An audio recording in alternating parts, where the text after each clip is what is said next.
welcome into Getting Help from Uncle Sam. Hard to believe, but it's another election year. The primaries are May the 19th, and obviously you're going to go and try to vote for somebody that you want to have for the general election. So we brought in the chief election officer for Montgomery County, who just happens to be the probate judge. Yes. Yes, how you doing? Hats, buddy. And a minister. Yes. You do everything.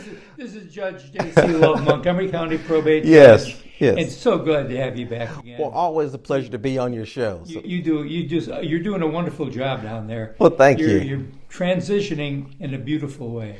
Well, we've got a great staff that really helps us to ensure that we ensure effective delivery of services to residents here in Montgomery County. So it's a great team, and I'm fortunate enough to lead a great organization. Yes. Now, we're going to give you information pertaining to Montgomery County, but the same thing holds true in all 67 counties in the state.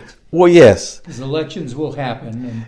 Oh, yes. So we're getting ready for the May 19th state party primary election. And so this is going to happen all over the state. So all of my fellow probate judges, we're all doing the same thing, training our poll workers, getting our equipment ready, assisting with absentee, ballots, making sure that process goes smoothly, and just getting everything ready for May 19th. So when does the absentee have to be into your office? Well, with absentee ballots, there's a few different deadlines. Okay. So in Alabama, you have to first request an absentee ballot. So you've got to make the application. Well, you can go to the Secretary of State's website, AlabamaVotes.gov, or you can go to the Election Center's website, MontgomeryVotes.gov, and request an absentee ballot application.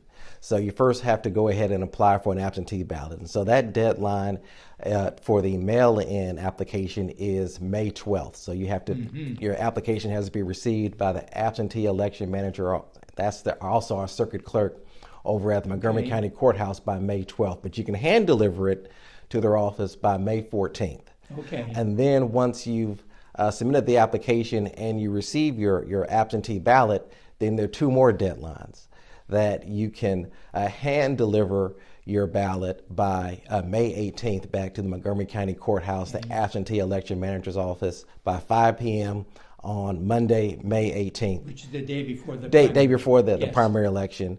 And if you elect to put it in the mail, then it has to be received on election day by noon. So if you're making the election to return it by mail, don't wait till the last minute. Yeah, and that's kind of iffy anyway, because the way the mail is. So if one of those happens to show up on the 22nd, it doesn't count. It doesn't count. And even if it shows up on May 19th at 1 o'clock, it's not going to count. Okay. And so we've talked to the post office, and they make every effort that when the mail is delivered before noon, that if they're scouring it, if it's an absentee ballot, they're going to run it down to the absentee election manager's office to make sure that it is counted. But once, like you said, once you put it in, if it's not received by noon, then your vote's not going to count. Okay, so you've got a place that you go to vote. It's called your polling place. Yes. And they've changed this year, have they not, in Montgomery County, some? Well, we've in the process of having to change a few that we had to change. Were voters who voted at Aldersgate. Now we'll vote next door at Messiah Lutheran Church, because Montgomery Christian School took over that location, and then we changed the voters that voted at Rebirth Ministries. That precinct changed over to Catholic Social Services. So we encourage all the voters to go to our website, MontgomeryVotes.gov, or the Secretary of State's website, AlabamaVotes.gov, and find your polling place. So you can go ahead and put in your address, and it'll tell you where you're going to go and vote. And I'll encourage everyone that if you go to a polling place and they tell you vote at another location, go to that other location, because we had over 500 voters who voted out of precinct and their votes didn't count. And so we want to make sure that they're probably not going to allow them in to make the vote if they're not on the roll there. Well, they're now on the roll, and sometimes, voters will go there and insist that I know I've always voted here. I want to vote here. They're going to be getting a provisional ballot. Okay.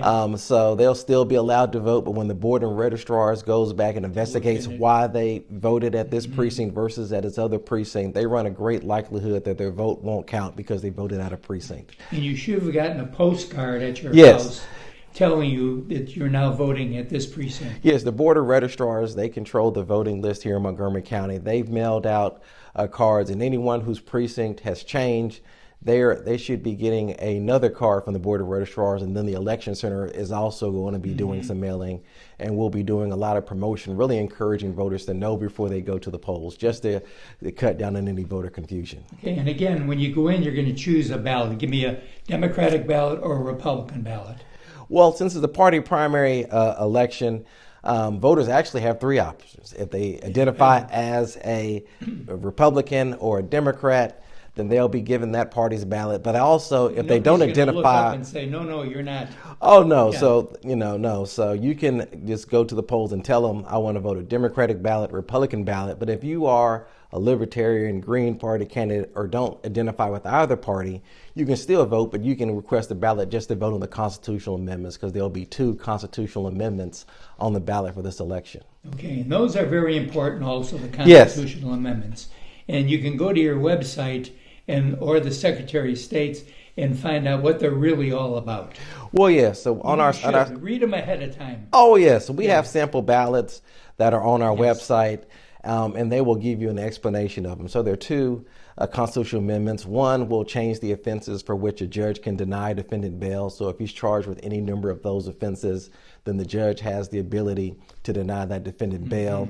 And the second one deals with preventing the compensation of a district attorney from being reduced during their term in office. So those are the 2 constitutional amendments, but I encourage the voters to go to the Montgomery Election Center website, MontgomeryVotes.gov, click on sample ballots, and they can go and review them. And all this is up on the screen. It's so it's there for them to read and review. Good. Well, thank you so much. You're doing a great job. Well, thank you. And at the end of the day, he's got to put his stamp on it, don't you? Yes, I do. You've got to stamp it, it's all official, and they send it to the Secretary of State. And remember, it's the Montgomery County Probate Office. They do a wonderful job in the city and in the state. And we'll be right back right after this.